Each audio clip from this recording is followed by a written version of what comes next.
అన్నయ్య నువ్వు పిలిస్తే చెల్లిలా జన్మనెత్తాను.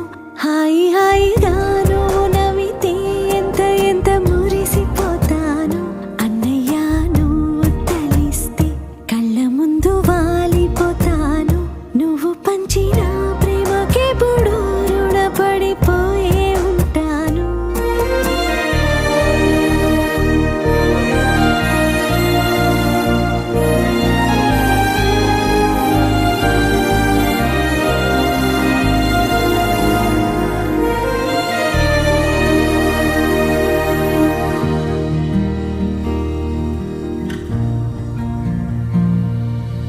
నా కోసం వెతికి వెతికి ఏ నిమిషం దిగులే పడిపో